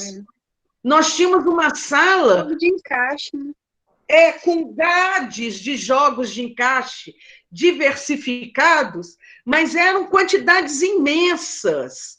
Então, essas pecinhas eram usadas de várias formas para dar liberdade de expressão para essas crianças e que vinha um prazer no aprender, que era uma coisa absurda, tá? E o parquinho, ele pode ser usado de diversas formas. Agora, nós dentro da escola, nós temos também, gente, que deixar a criança brincar só pelo brincar. Eu acho que isso é fundamental também, e que nós esquecemos. Nós sempre achamos que o lúdico tem que ter um objetivo. Não, a criança dentro da escola só pode ter o lúdico com o objetivo de aprender alguma coisa. Na escola, a criança tem que ter o prazer de brincar pelo brincar. Por que não? Por que não ter um momento de prazer do brincar pelo brincar? Tá certo? Nós temos que ter isso. Tem que ter esse momento. Nesse momento, a gente que aprende com eles. Porque se você dá para essa criança o momento dele brincar do que ele quer, do jeito que ele quer. Se você observa essa criança nesse horário, você aprende muito sobre a sua turma e você consegue trazer o lúdico em outro momento com objetivo específico, com objetivo didático, vamos pôr assim. Nessa hora livre, você aprende. Tanto que a Edislene está pondo aqui que o professor tem que conhecer a turma, identificar o tempo de todos, de cada um, para adequar a atividade. E um momento maravilhoso de você conhecer a sua turma é deixar a sua turma brincar pelo brincar, tá? De forma livre e espontânea. E você pegar esse momento e ver, observar e conhecer a sua turma, tá? Vamos ver se tem mais perguntas aqui. Aí, não é a Érica, eu vou ler aqui. Boa noite. A Érica Érica, gostaria de dizer que estou fazendo muitas anotações e entendi que a ludicidade é um elemento que permeia a educação infantil e o desenvolvimento da criança, está correto? E o que pode ser utilizado como um momento de recreação ou complementação das necessidades de aprendizagem? O lúdico também tem capacidade socializadora? Obrigada. Quem quer começar, nós vamos complementando. Pode começar. Sempre. Quer falar, Paulo? Pode falar. Pode. Pode, assim, tá? Mas, na verdade, o Jorge já respondeu, né, que a ludicidade ela não permeia só a educação infantil, né, são todas as faixas etárias aí, qualquer idade, a ludicidade pode contemplar todo mundo, não necessariamente só a criança e o desenvolvimento da criança. Acabou que eu roubei a resposta dele. Tá vendo? Eu estava prestando atenção. Tá vendo? Foi tomar assim café. como um momento de recreação, a ludicidade é necessariamente, né, recreativa. Se ela, como já foi falado aqui, se não for recreação, ela não for prazerosa, né, ela não está sendo lúdica. Sim. Mas sim, ela pode complementar a necessidade da aprendizagem, mas não é o fim, né? Ela tem que ser prazerosa durante todo o processo. Agora, a questão da capacidade socializadora é inerente também.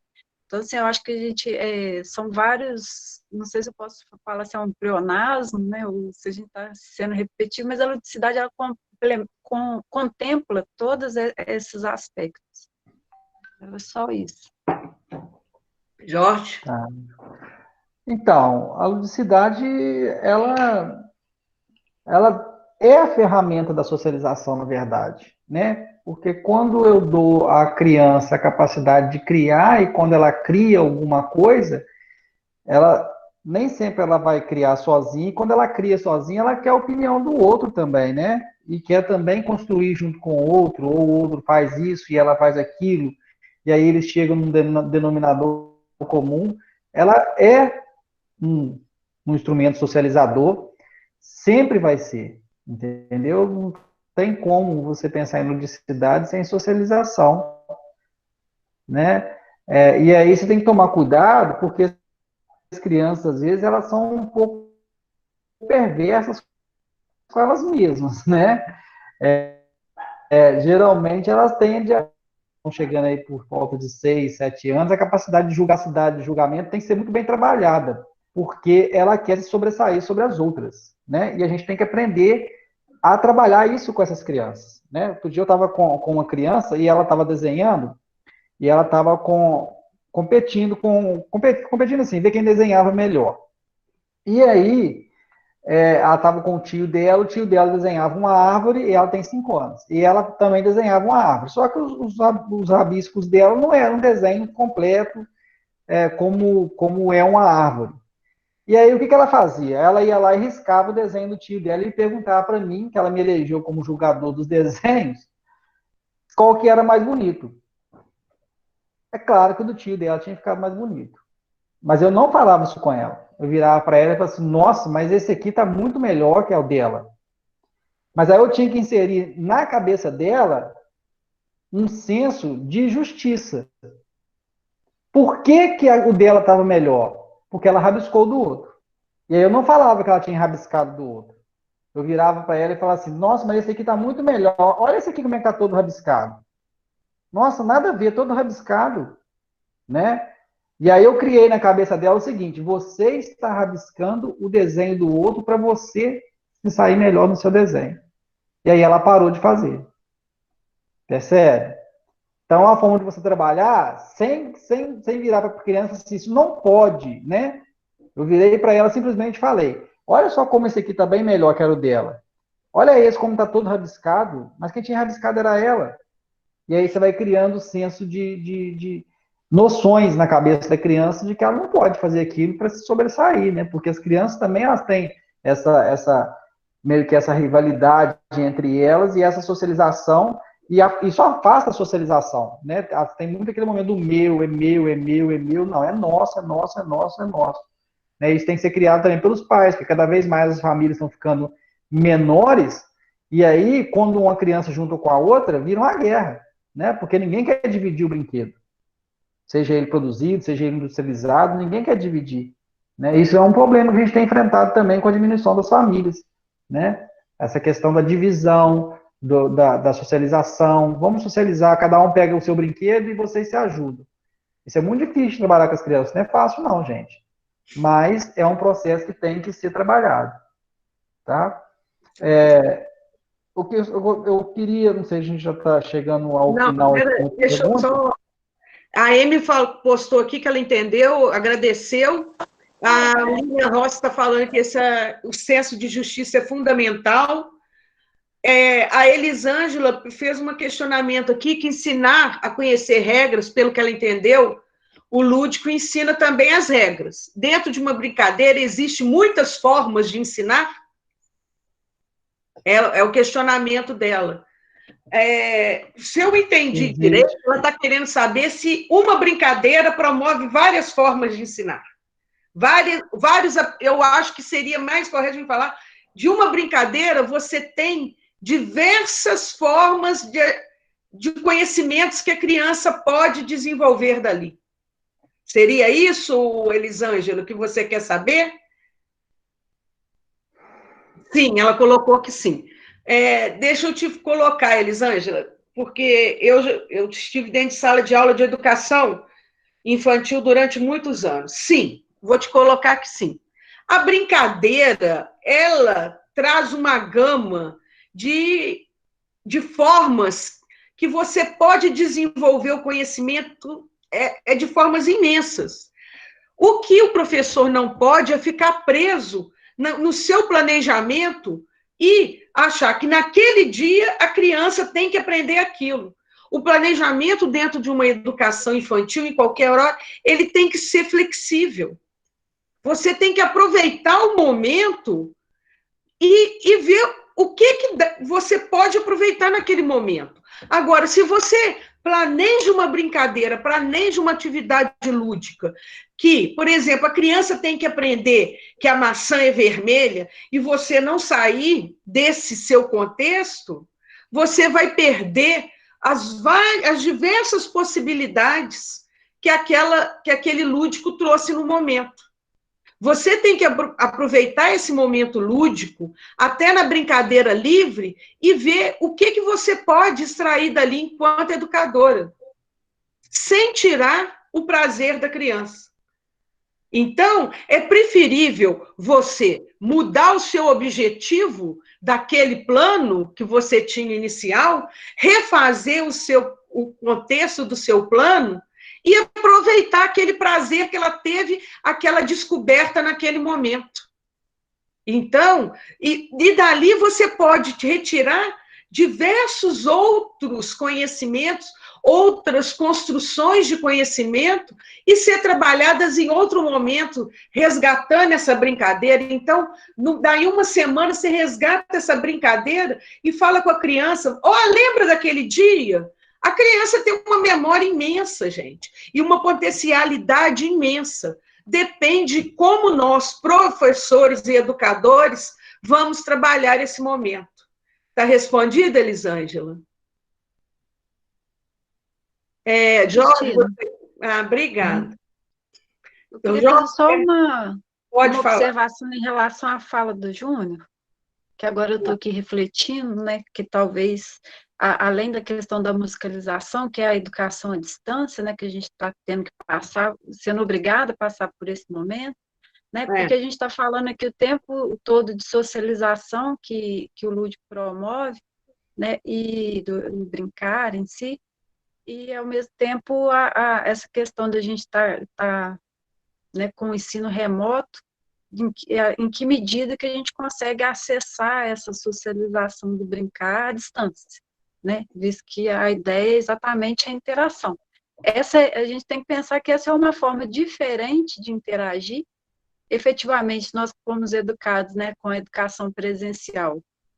Creio que a maioria que quase todo mundo prefere, né, a presença do outro, mas como eu já tinha até falado antes de uma estratégia para se trabalhar à distância com o lúdico, né, ainda mais ele que trabalha com instrumentos musicais, é exatamente isso, de continuar incentivando que a criança crie o instrumento e apresente para o professor, né, durante as aulas, que ele tem desenvolvido em casa.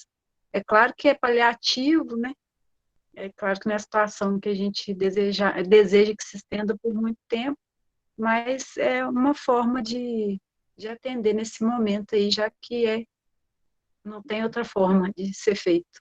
É uma forma de enfrentá-lo, né? Esse isolamento que nós estamos Uma sendo resiliência, né?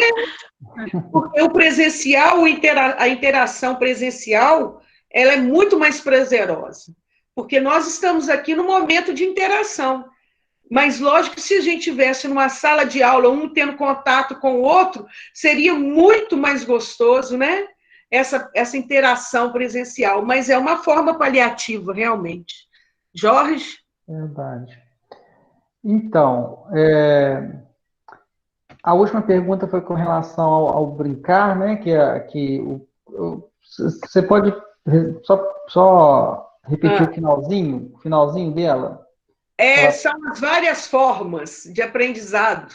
Se uma Sim. brincadeira pode produzir várias formas, é isso? Claro que pode.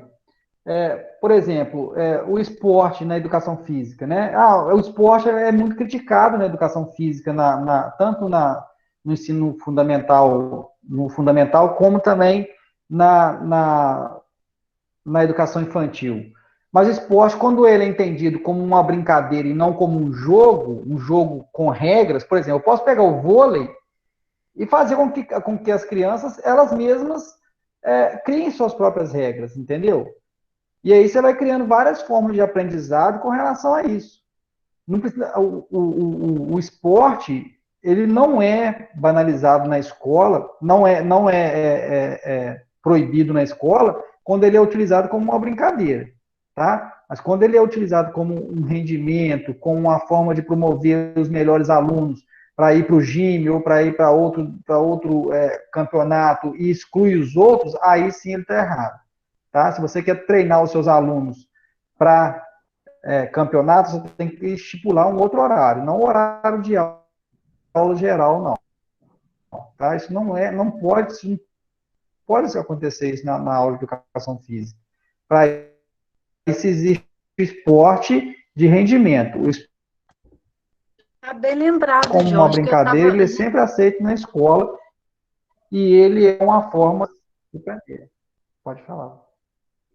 Desculpa, né, interromper. É porque você falou, eu lembrei exatamente dessa questão do jogo de colaboração, de cooperação e jogo de competição, né? Porque até quando a gente vai utilizar esse instrumento como pedagógico, a gente tem que ter esse cuidado, né? Principalmente nos anos iniciais de educação infantil, de incentivar mais a cooperação, a colaboração do que competição. Porque, como você mesmo reforçou aí, criança nessa idade, ela é muito competitiva. Sim, e ela quer sempre aprovação, né?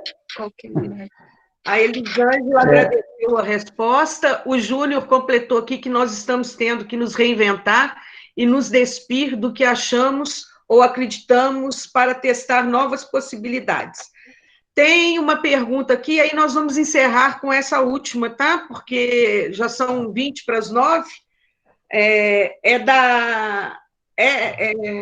da Ellen, o lúdico, então, está presente, do nascimento até a terceira idade, contribuindo para a aprendizagem, assim como também para a nossa saúde mental e física?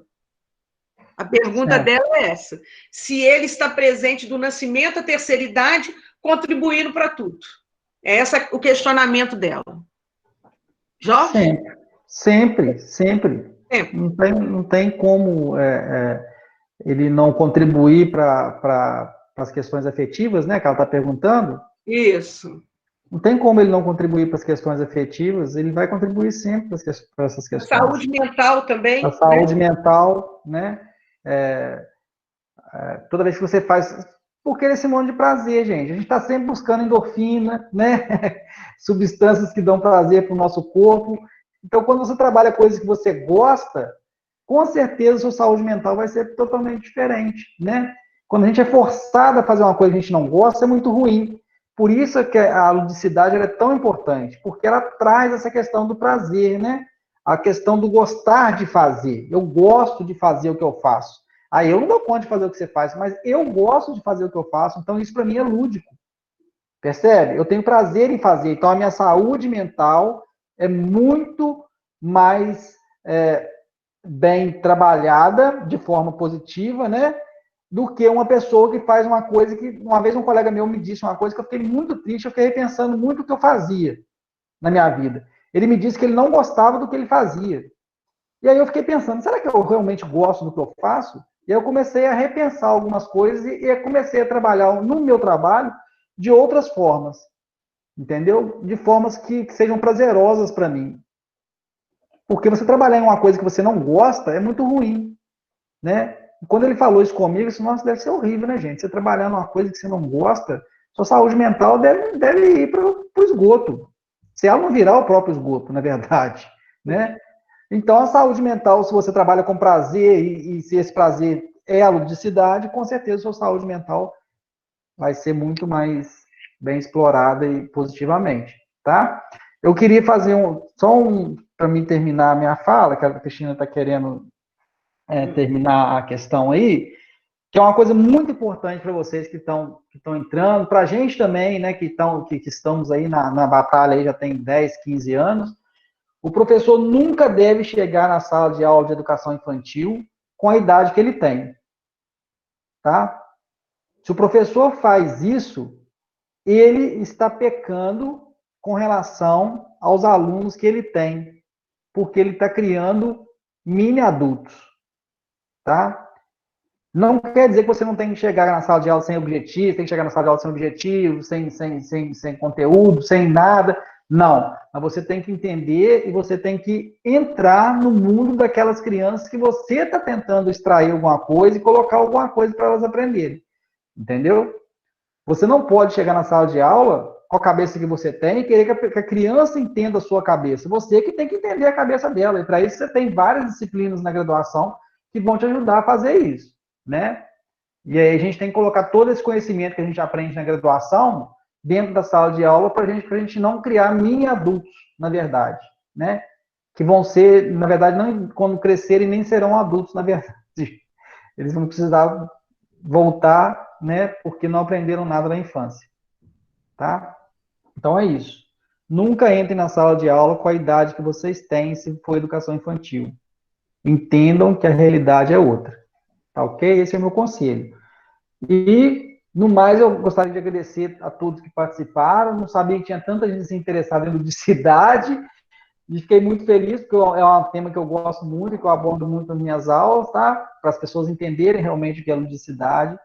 E parabenizar a Paloma aí, agradecer também, né, a colaboração na roda, agradecer a professora Cristina pelo convite e pela parceria de sempre mesmo, que a gente está sempre juntos. E agradecer aos alunos que tiveram a paciência, né, e o interesse em aprender um pouquinho mais. E a gente também agradecer a vocês por também ter nos forçado a aprender também, porque sempre quando a gente passa uma mensagem, a gente também tem alguma coisa que retorna para a gente acaba aprendendo mais. Eu falo com os alunos que eu aprendo mais com eles do que eles comigo. Tá bom? Um beijo para todos aí, fique com Deus. Beijo. Paloma? Eu não vou me estender muito, não. Eu acho que já foi falado tudo aqui. E assim, mas só aproveitando essa fala final, essa questão de que quem se compromete a atuar, né, na educação infantil, nos anos iniciais, tem que gostar de brincar, tem que gostar e buscar na sua vida mesmo, não só, porque às vezes a gente se preocupa muito com oferecer prazer para a criança e não busca o próprio prazer.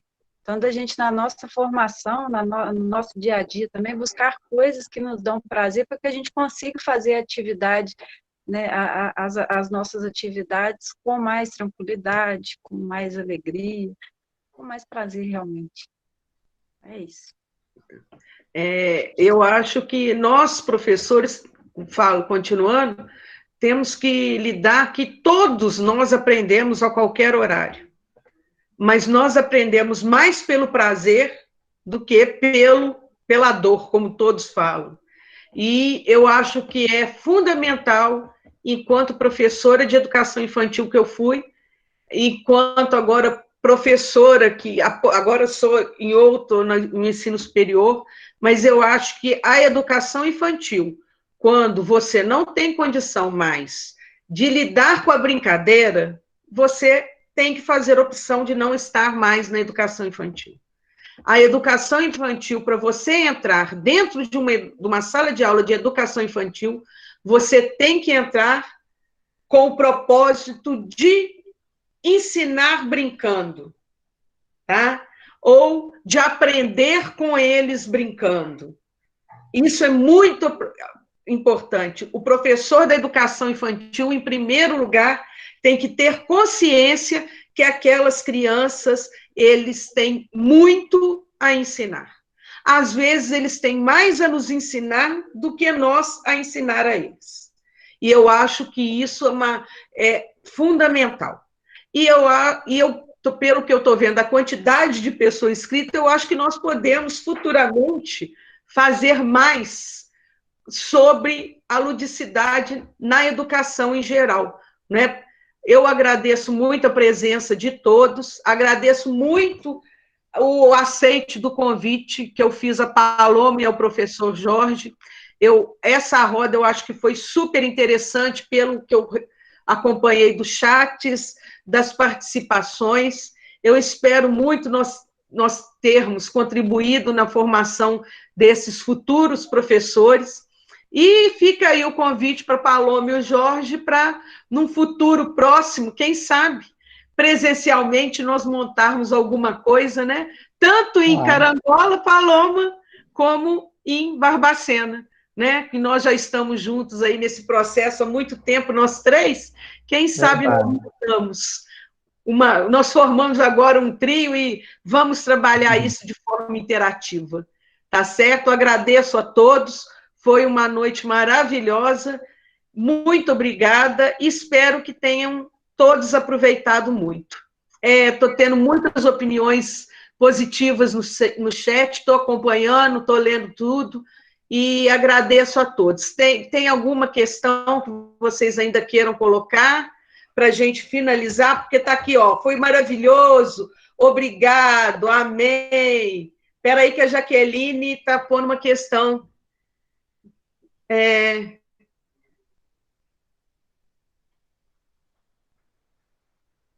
A Jaqueline Carvalho está acompanhando uma criança da escola que trabalha na casa dele e tem resistência de realizar desde atividades que recebendo até as brincadeiras. Então, ele resiste a tudo, a qualquer tipo.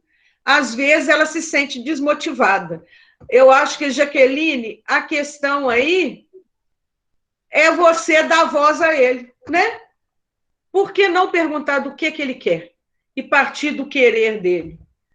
Às vezes é uma forma de você atingir, não você levar para ele o que ele quer, o que você prepara. Procure, às vezes, falar que ele que vai direcionar as aulas, quem sabe? Ele programar a aula do dia. Olha que interessante, você chegar lá e virar e falar assim, hoje você é o professor, eu sou a aluna, vamos ver o que você vai programar. É uma forma de você... ideia. Não é? É uma forma. Quantas vezes em sala de aula você vira e fala assim, vamos lá, você é o professor agora. Por que não, em vez de você preparar alguma coisa, naquele dia, você se preparar para ver o que ele quer te ensinar? Eu acho que é uma forma interessante. Faça ele o que o Jorge falou, o que nós falamos aqui. Ponha ele para planejar o que ele quer. Pergunte a ele o que você quer. Vamos fazer um roteiro com o que você quer.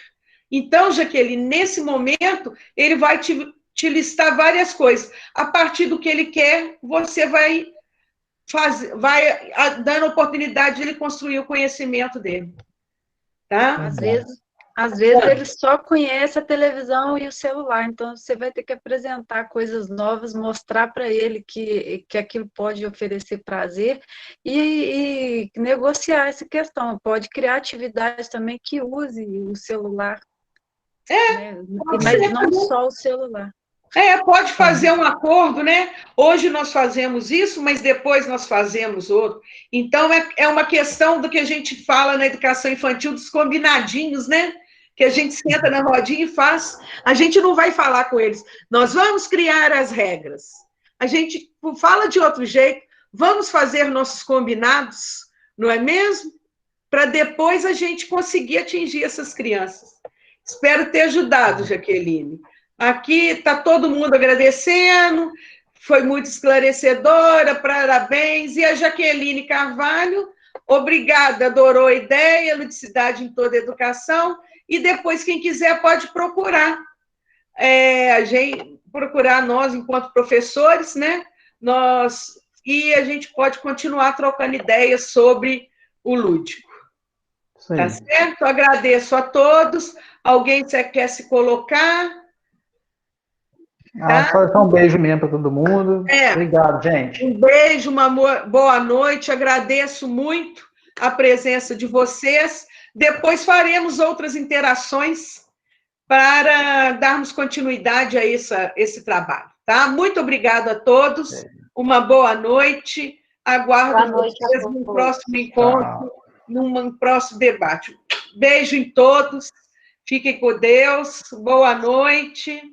Até mais. Boa noite. Com Deus. Boa noite. Tchau. Tchau.